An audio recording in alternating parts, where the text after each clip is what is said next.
Ma première rencontre avec Chaland, elle date de mes années d'adolescence ou de jeune adulte, puisque je suis né la même année qu'Yves Chaland en 1957. Ça veut dire que j'ai passé comme lui le bac en 1975.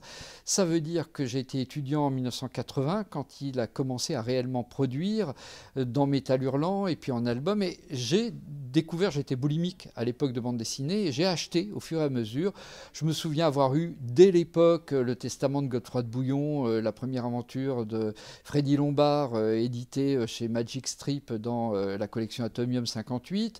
Et puis après, j'ai à peu près tout acheté parce que j'étais fasciné. Alors c'est ballot, je sais que j'ai l'air un peu ridicule comme ça, mais souvenons-nous qu'à l'époque, il n'y avait pas Internet, il n'y avait pas tout ça. Et donc quand on était un lecteur de bande dessinée qui habitait la province profonde, on prenait les choses comme ça, on ne savait pas qui étaient les artistes qui étaient derrière. Et pour moi, dès le départ, ça ne pouvait être qu'un jeune Belge qui faisait ces bandes dessinées-là. On était au cœur de la belgitude la plus absolue. Bref, il avait réussi son coup, puisque c'était ce qu'il voulait faire, nous montrer qu'il était plus belge que les Belges. Et c'est comme ça que je l'ai découvert. Il y a 2 ans, après avoir animé la rencontre de Nérac, je rentre chez moi, et la période de Noël arrivant, j'avais un peu moins d'actualité à lire. J'ai tout sorti de ma bibliothèque de Chaland, comme ça. Un d'abord, et puis c'était passionnant. 2, 3, j'ai tout relu Chaland. Et j'ai été saisi parce que j'avais plus du tout les mêmes émotions que celles que j'avais connues quand j'étais étudiant, où je lisais ça presque au premier degré, comme de la bande dessinée belge, d'aventure, comme je l'avais vécu à l'époque, comme peut-être dans la continuité des Tintins, des Spirou, des Gilles Jourdan que je pouvais avoir lu.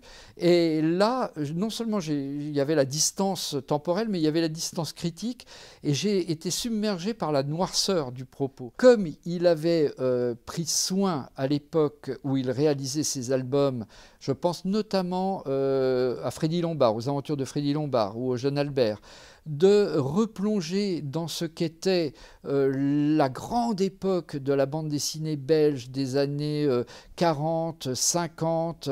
Il en avait tiré ce qui était peut-être le plus fort graphiquement, à la fois sur le trait, la mise en scène, mais aussi cette volonté de rendre hommage à toutes les belgeries, la belgitude, et ainsi de magnifier ce qu'avait été le travail des Franquin, des Tillieux, des Hergé. Ça pour le dessin.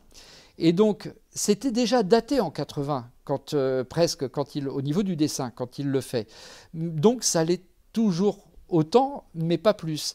En revanche, en 80, il était précurseur, c'est-à-dire qu'il utilisait ce trait pour rendre tout ce qui est de plus adulte dans la bande dessinée contemporaine, c'est-à-dire parler de la mort, parler de la dépression, parler de tout ce qui fait la vie.